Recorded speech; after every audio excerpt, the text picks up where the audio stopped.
Axe Handle Saturday is about an attack in response to peaceful lunch counter demonstrations which were organized by the Jacksonville Youth Council of the NAACP. Okay, hi, my name is Michaela Artist, and I'm doing Accidental Saturday, and the theme is conflict and compromises. And I'm here with Mr. Rodney Hurst. Hi, Michaela. Hi. How are you? Good. Good. Okay, so what was the Youth Council National Association for the Advancement of Colored People like? The Youth Council was the youth component of the NAACP, National Association for the Advancement of Colored People, an organization that was founded in 1909 to fight racism and segregation and Jim Crow laws based on what was happening in this country at that time. There were three components of the NAACP. There was a youth council, there were college chapters, and then there were adult chapters. But it just was a way of making sure that each demographic group, young people up to 21, college students while they're in college, and adults, understood fighting against segregation and racism and fighting for human dignity and respect. How did you get involved in the Youth Council? My eighth grade American history teacher, Mr. Rutledge Pearson, said in the classroom while he is teaching American history, if you are not a part of the solution, you are a part of the problem. And he encouraged all of us. I was in eighth grade at that time. I was 11 years old. He encouraged all of us to join the Youth Council in the ACP. And I joined at age 11. The membership fee was $1. And I joined and I got involved at that time. What was Accidental Saturday?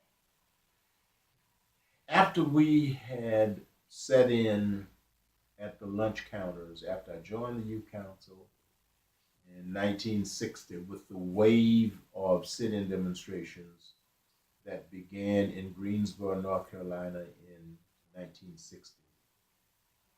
We had sit-ins at the department stores in downtown Jacksonville. There were no shopping centers at that time. So when people shopped, they came downtown. And all of your major stores, Woolworth, Grant's, Crest, McClory's, Coin Brothers, where City Hall is now, all of these department stores, they call them 5 and 10 cent stores. They were miniature Walmarts, miniature Targets. They all had lunch counters. But some had one lunch counter for whites. If you wanted to order lunch while you were shopping, you had to walk down to the end of the lunch counter and order.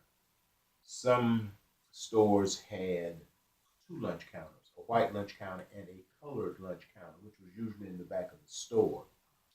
And blacks would go there because that was the option that they had during these days of segregation and Jim Crow. And we basically said we were not going to take that anymore as young people. So we began to sit-ins in August 13, on August 13th, 1960. And we sat in for 2 weeks, and at the end of those 2 weeks, on a Saturday, August 27th, 1960, we were attacked by 200 whites with axe handles and baseball bats in downtown Jacksonville. Did you get hurt? Some of the youth council members did. Some blacks who were shopping downtown, who were not involved in the sit-ins, were hurt and were beaten by these white racists with axe handles and baseball bats. Do you ever people in the youth council get hurt? Some of the members of the youth council did get hurt. How many got killed? None of the youth council members were killed, but in the ensuing race riot, which engulfed Jacksonville, 3 people were killed. And how many got hurt? More than 100 people were hurt, including those who were hurt downtown on that Saturday. What did you do when you were sitting at the counter at the diner? Well, when we were sitting into the lunch counter, we went to the lunch counter and we sat down at the lunch counter, and the white waitress told us, "You can't sit here. There's a colored lunch counter in the back of the store." And we said, we're fine right here. We just want to be served. And they wouldn't serve us. And they closed the lunch counter. And the whites who were accustomed to going to Woolworth, we were at Woolworth on this first demonstration. Whites stood behind us, yelling the kind of racial epithets: jungle bunny, niggers ain't acting like colored people. And they yelled that at us the whole time we were sitting in. On that day? The morning of August 27th, 1960, Mr. Pearson got a call that something strange was going on in Hemming Park, which is right in the middle of downtown, right in front of City Hall today. And when he got there, he drove down, he saw white men in Confederate uniforms, and at the corner of Hogan and Church Street, or Duval Street, they were passing out free axe handles. There was a sign up next to a station wagon which said free axe handles. And they were passing out free axe handles. And when we had our meeting, we always had a meeting. We sang freedom songs. We prayed before we went to demonstration.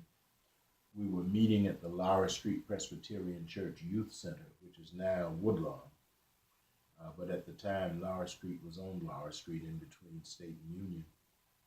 And we still decided we were going to sit in that day. We knew something was going to happen, but still it was important enough for us to consider to continue to sit in. And that's when, after we sat in at Grants that day, we were attacked by 200 whites with axe handles and baseball bats. There were no police around during that time. Police were not there to protect. Nothing happened. Now, we later found out that even though the chief of police and the sheriff, Dale Carson, and the mayor, Hayden Burns, knew something was going to happen based on the information that they had, there were National Guard on standby at Camp Blanding and also in St. Augustine, but there was no show of law enforcement force in downtown Jacksonville. So as we were attacked and as other blacks downtown were attacked, and then as blacks started making their way from Ashley Street and other portions of the black community downtown to help out after they had heard that there was a race riot going on, then police came from everywhere and they shut down downtown. How long did the incident last? Like how many hours? Well, sit-ins, usually when we would sit in and they would close the lunch counter, we would sit for a couple of hours, maybe 2 or 3 hours. We would sit in longer than the lunch time because we didn't want to sit in. They close the lunch counter, we get up and leave, and then they open the lunch counter. Woolworth and these stores prepared daily lunches. So if they couldn't serve those daily lunches, they had to throw them away. So we wanted to make sure that they, since they wanted segregation and racism, we would make segregation and racism as expensive as possible. So we would continue to sit. Even though we sat for a shorter period of time at Grants, and even with the confrontations and the riot in downtown Jacksonville, that continued about 3 days in Jacksonville. Did anything happen on the 50th anniversary of Axe Handle Saturday?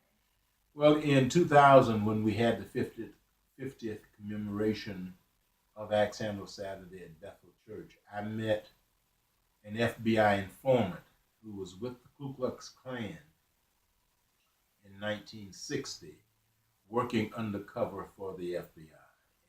He wrote a report about what was going to happen and what the Klan was planning, and gave it to the sheriffs, gave it to his FBI handler, who put it on the desk of the sheriff. That report was intercepted by one of Dale Carson's lieutenants, who was a member of the Klan. So they never got that report, but they knew, the FBI knew what was going to happen that way because the Klan had planned it. So that's what they did, yet no one was there to protect all citizens in downtown. The compromise was segregation at lunch counters ended. Afterwards, the NAACP focused on other areas of injustice. They worked towards civil rights in Jacksonville, Florida.